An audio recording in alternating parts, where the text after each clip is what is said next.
안타깝죠. 사실은 예.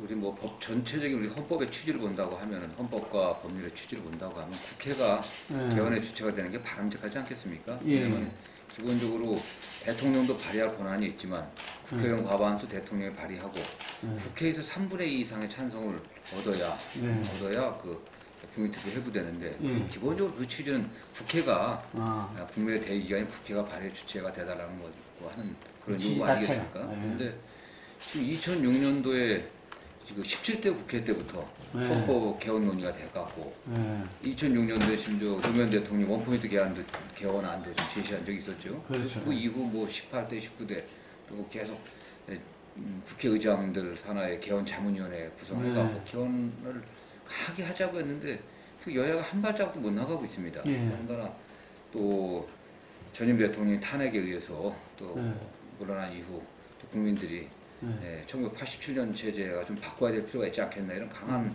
공감대가 형성되어 있는데 1년 동안 아무것도 못했습니다.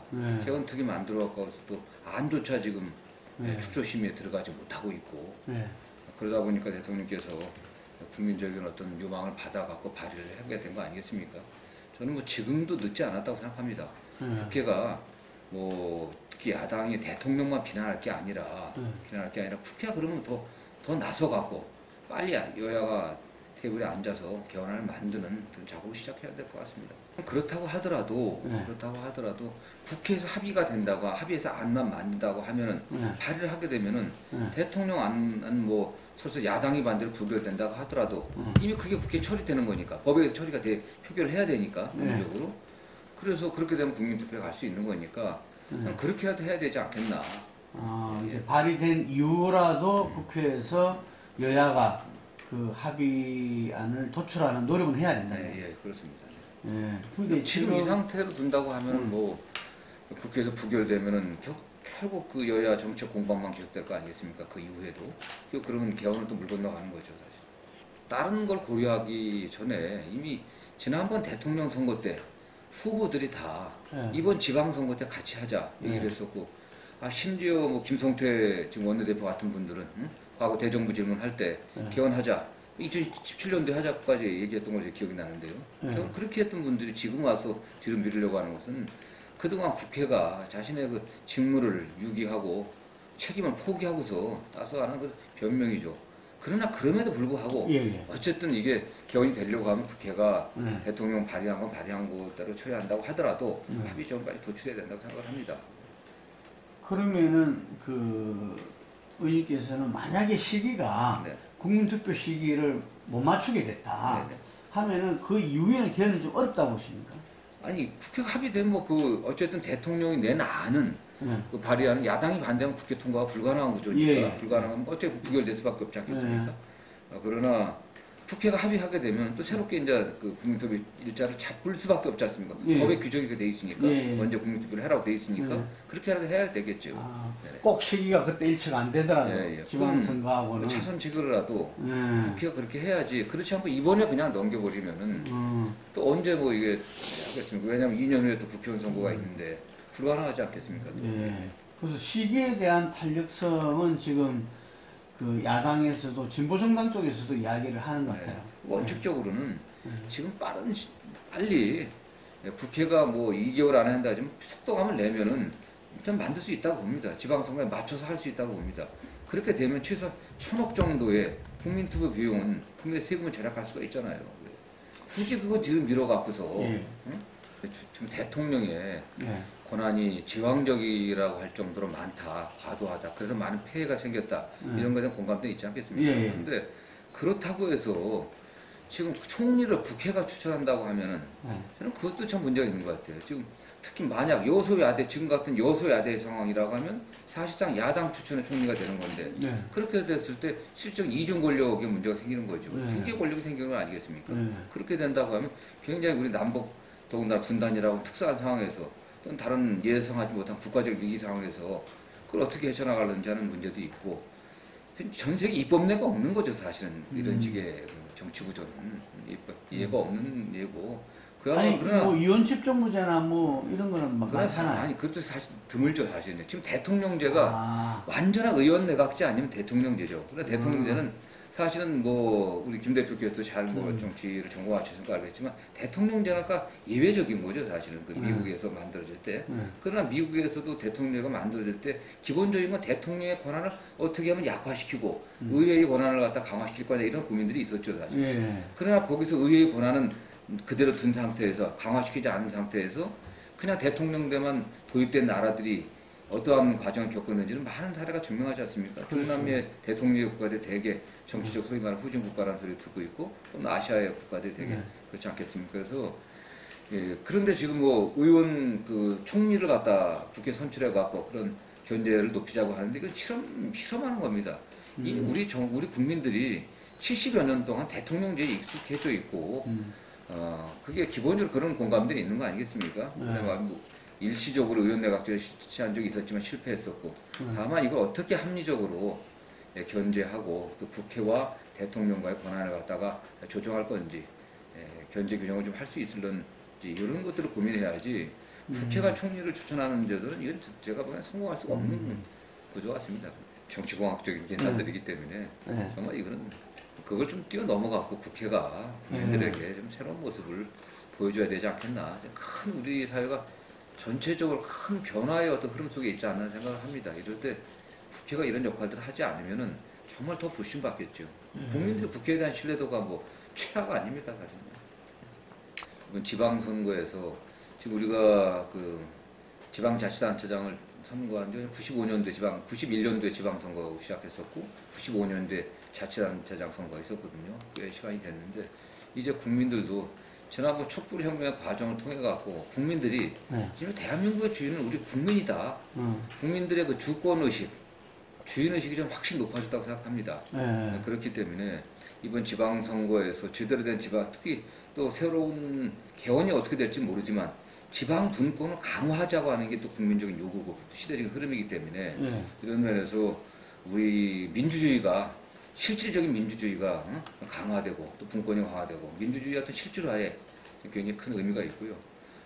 그런 면에서 어쨌든 촛불혁명으로 문재인 정부가 들어섰기 때문에 또 문재인 정부가 또 국정개혁을 지속해 나가는데 상당히 동력을 확보해야 하는 또 그렇게 할 수 있는 그런 선거라고 생각을 하고 있습니다. 저는 뭐 이게 지금 9 플러스 알파 이렇게 갖고 압승한다는 건 겸손하지 못한 것 같고요. 그래서 그런 거 예상하기는 좀 그렇습니다. 그러나 다만 국민들께서 어쨌든 문재인 정부가 지금 출범한 지 1년 좀 돼가지 않습니까? 5, 6년 1년 됐는데 1년 맞아갖고 한 지방선거에서 문재인 정부에 대한 좀 신뢰를 좀 보여주지 않을까. 좀 더 국회는 여서야 되지만 또 지방정부라도 교체를 해갖고서 문재인 정부 개혁이 좀 성공하기를 바라지 않을까 하는 저는 그런 기대를 해봅니다.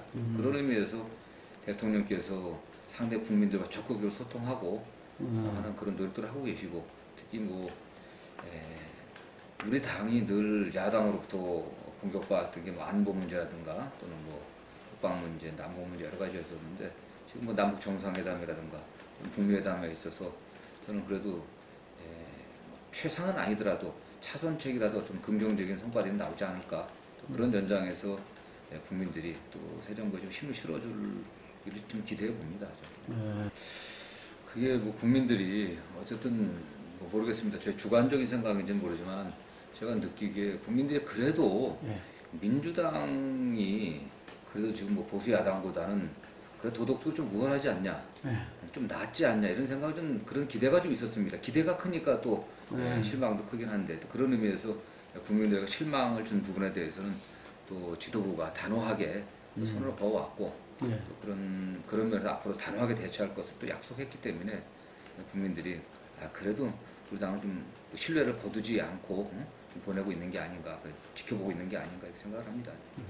불륜의 문제도 아니고 저야말로 그냥 개인 전 부인과의 어떤 그런 사이에 어떤 갈등이 좀 있었던 것 같고 뭐 그 다음에 모든 지방선 공천과정, 비례대표 공천과정에 있었다고 하는 전혀 그건 의혹에 불과한 건데 그걸 이런 와중에 있다고 하면 참 안타깝죠. 매우 유능한 사람이고 저도 제가 원내 수석부 대표 때 박수현 대변인이 원내 대변인이었거든요. 원내 공복 대표가 저도 참 개인적인 그런 아픔도 잘 알고 있는데 참 그 유능하고 괜찮은 정치인이 이렇게 어떻게 보면 희생당한 그런 모습에 대해서 좀 안타깝습니다. 그러나 또 박 대변인도 앞으로 정치를 해야 될 분이시기 때문에 이럴 때 또 당을 위해서 그야말로 선당우사의 정신으로 자기 자신을 희생한 게 아닌가 하고 앞으로 뭐 또 기회가 있지 않겠습니까? 또 그래서 지금 당에서는 좀 공천 접수, 공모 접수가 좀 며칠 안 이틀 5일 동안이거든요.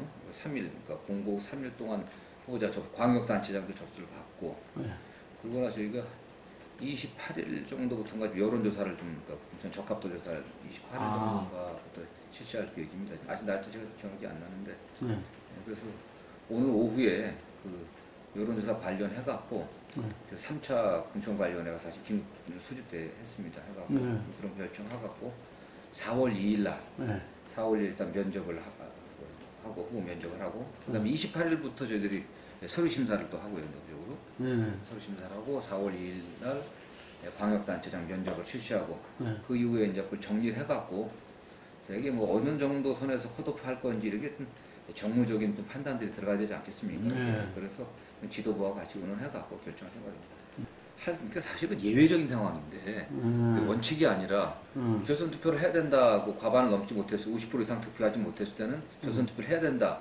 이러면 해야 되겠지만 그런 규정이 아니거든요. 최고위원회 의결로 할 수도 있는데 사실 굉장히 예외적인 거죠, 사실은. 근데 가능한 저는 그렇습니다. 어떻게 해석될는지 좀 오해, 어떤 분들은 그게 공천 공관위원장이 뭐 다른 생각이 있는가가 아니냐 그렇게 의심할 수도 있겠지만 일단 당원 당규에 의해 갖고 원칙을 위주로 해야겠죠. 그렇지 않겠습니까? 원칙을.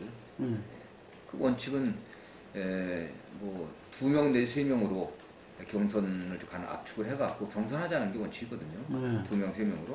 그럼 3명 있는 후보를 갖다 의도적으로 그걸 뭐 또 1차 선거를 하고 또 둘을 뽑아갖고 결선 투표를 한다고 하는 것은 또 다른 후보, 앞서간 후보들에서는 또 그것이 불공정한 게 아니냐. 왜 예외를 갖다 원칙을 적용하냐 이런 일을 제기할 수도 있기 때문에 굉장히 신중해야 된다고 보고 또 공관위에서 애초에 만약 예를 들어 후보가 셋이라고 하면 공관위의 권한으로 2명을 압축할 수도 있습니다.